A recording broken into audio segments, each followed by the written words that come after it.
All good, guys. Great. Thanks for coming today, everybody. Some exciting news, and I'm going to give it right over to General Manager Steve Tempellini to make that announcement. Well, first of all, thank you, all of you, for coming on a sunny day in Edmonton.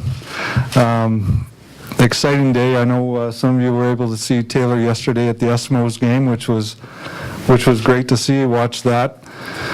But for us today to officially announce the signing of Taylor Hall is not just an exciting day, but it's a huge moving forward step again that allows us to have a chance to be a great team one day. As I said before, this is the beginning, and we have a lot of work to do. But I do know that when we are a team and an organization that has the respect of a team that has a chance to win, this young man's going to be here with us. So I don't need to say too much more. We'll take some questions after, but over to you, Taylor, for your first day of work. Yeah, it's an exciting day for me. Obviously, signing an NHL contract is a big deal, and it's just the first step for me in the Oilers organization. I think right off the bat, it's been great. Coming to the city of Edmonton, meeting the people, meeting the fans has been excellent. And like I said, I'm just very excited to get it done with and start camp tomorrow. Yeah.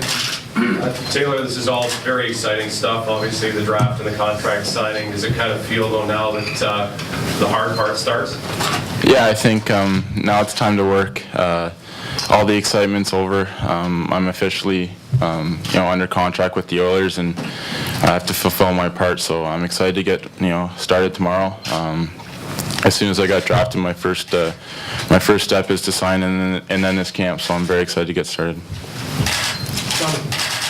Taylor, is it nice to just have it done so quickly? There was so much speculation leading up to the draft. You were Tyler Seguin, so on and so forth.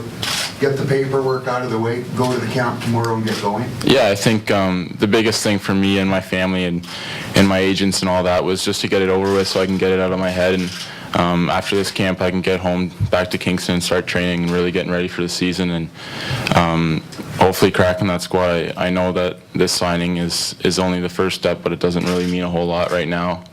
And I'm excited for the summer. Hopefully I can develop a lot. Ryan?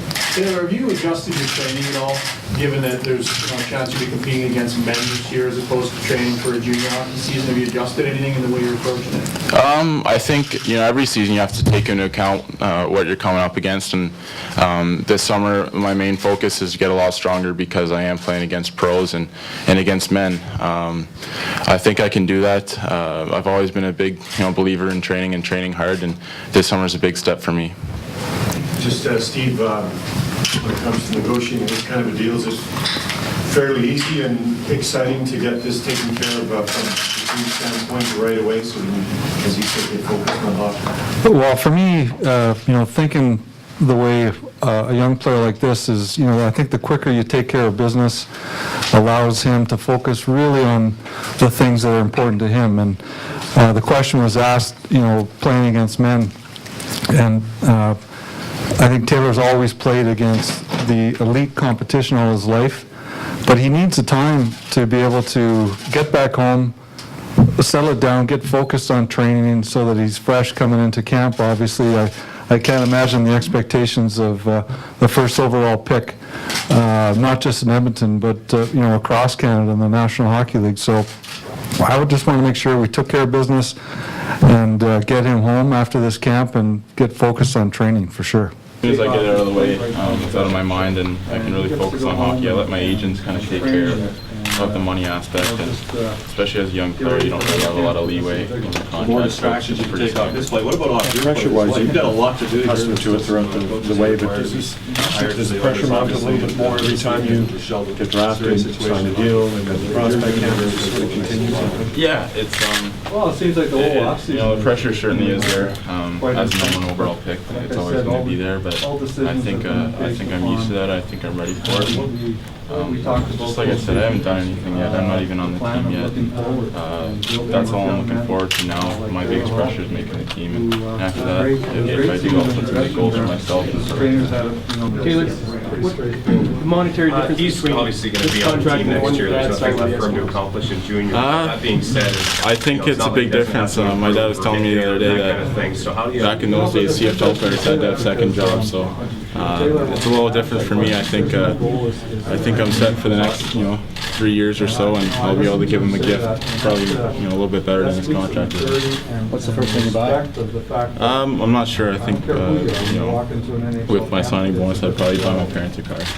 Dad had said before the draft that he was a little worried about you just because everything's been moving so fast and you had such a long 2 seasons really. Yeah. Are you sort of, I mean, how are you feeling physically and mentally? I mean, it's just been nonstop for you. Yeah, for sure. I think I've had a month off, over a month.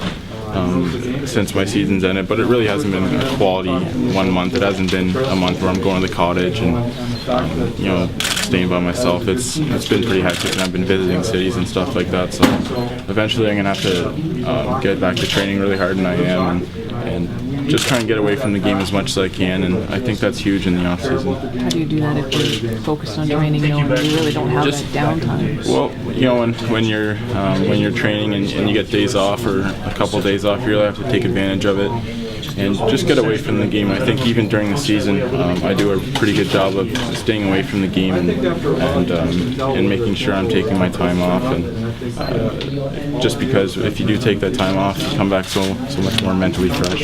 Have you heard about the prospect camp? Do you have any idea what lies ahead here in the next few days?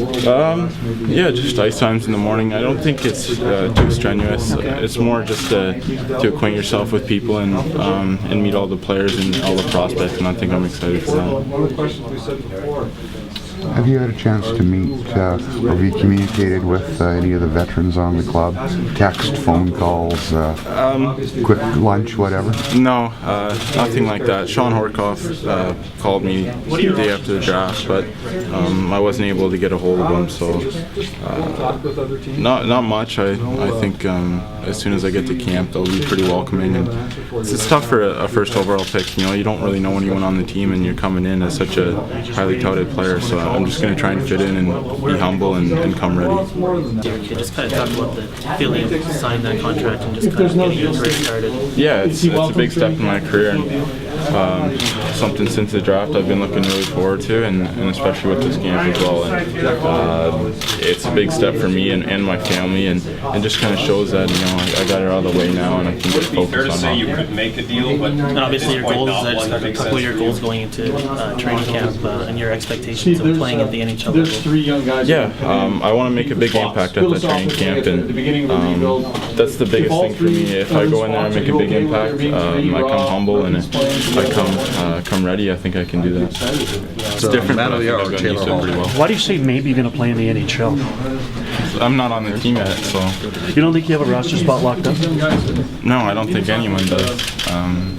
And that's the way you have to go into camp. If I go into camp thinking I'm on the team, and I'm already on the second line or first line or whatever, then that's when you don't play well, and that's when you rub guys the wrong way. So I'm just trying to come in humble and just trying to do well. You sat in a seat in the locker room. Did you find a spot? What'd you think?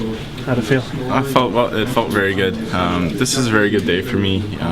Even though it's expected, it's a big step in a young man's career, and I'm very honored to sign the contract here. But certainly being in this room and being in the facilities and seeing the pictures of Gretzky and all that stuff is pretty cool. We know you make what you make. You take yourself back a decade. This league was a whole different. You could have signed a contract today that a lifetime contract. You know, Wayne Gretzky signed a 21-year contract back in '78. You sign an entry-level deal the same as anyone else almost. It's a weird thing, isn't it? You could have had the payday. You'll get a payday, but still. My time will come, and it almost works out to the best. Young kids are coming in now, and a lot of young kids are playing because there's not a huge cap on their contracts. But I'm excited. I don't think when you come into the NHL when you're a kid, you're not dreaming about the contract. You're dreaming about playing in the NHL, and I think that's the biggest thing. How important is the development camp over the course of the next 3 or 4 days for you? It's very important. I think that maybe the quality isn't going to be mid-season form for any of the players, but it's more just to get to know everyone, and I'm excited for that. I haven't met a whole lot of people here, and I'm still meeting people that I've met before, and I don't really know who they are. So it's been a good experience, and I'm excited to meet the players. How does it feel to have so many Oilers fans behind you? It feels very good. I think yesterday at Commonwealth Stadium, that was pretty cool when I went onto the field, and almost every fan was waving and cheering my name. So that's a great step. And I think as soon as I got drafted to Edmonton, and I realized how crazy the fans were about their team, and coming to a Canadian city, that's always what you want. But you said now you have to earn it. Now you're getting paid to do this now, right? Yeah, it's a job now, and it's almost a full-time job. Even in the summer, you're working to be the best player you can, and every time you step on the ice, you're expected to improve yourself and do well in the games, and I'm excited for that. What do you see in the fans' eyes when they look at you? They're like, Taylor Hall, you're going to be. You can see the hope in your eyes that you're talking about bringing this team back to this glory days again. Now that's going right through you. How does that hit you? It feels good, and I've always been a player that wants to be in the spotlight and wants to be that go-to guy if I'm on the ice. I want the puck, and I've always been that way. And if fans are looking at me to make a difference, I'm going to do the best I can to do that. Do you feel you have a guarantee spot in the team for next year? No, I don't. I don't think anyone does. And like I said before, that's how you have to go into camp. If I'm thinking I'm already on the team, if I think that I have a spot locked up, then I'm not going to play to my capabilities. Have you seen some sign with your face in Edmonton so far? Yeah, I saw that. That was pretty cool, actually, and just a sign that they're pretty hockey crazy here, and they're happy to have me, and that feels nice. What's your plans for your first big purchase? Like I said before, I think I'm going to buy my parents a car. They deserve it. They've done a lot of hard work for me, and I think I only owe it to them to do that. Can't you sell them a used Nitro? No, I'm not giving them the Nitro. I'll get them something else. What does your dad think about you being signed here? He had his own history in the past. Yeah, that's like I said, everything's come full circle, especially with that. I was at the stadium where he played before, and now I'm signed with the team, with the hockey team, and that's pretty cool. And I grew up in Calgary. I was playing on the backyard rink in Calgary, and now I'm going to be playing in Rexall Place, and that's pretty cool. Last one, All right, that's Taylor Hall. We should have a one-on-one momentarily. It's like you're paying your parents back a little bit for all they've done. They've really thrown everything into you. I know you know the sacrifices they've made, but it'll hit you when you have a kid one day, of course. But you're kind of thinking about that now, and man, if you could only give them everything in the world, you would probably. Yeah, exactly. And parents play such a big role. It's not even just the hockey or taking them to drink at 7. Obviously, that's huge, but it's just the support they give you. It's the calls after games when you do well. It's the calls after the game when you do well. And, especially being an only child, they give it all to me, and I'm very thankful for that. Is Dad going to pick the car? Or are you just going to give him the money? How's it going to work? Are you going to take him to the dealership? I don't even think they know about it. So they do now. Yeah, exactly. It'll be good for them. When are Oilers fans going to learn your number? I'm not sure. I have to talk with Kevin about that. Any preference? No preference. I'm not a huge guy on numbers at all. Okay, let's go, Hauser. Thank you. All right. How's it go this tournament? You need me? Hmm?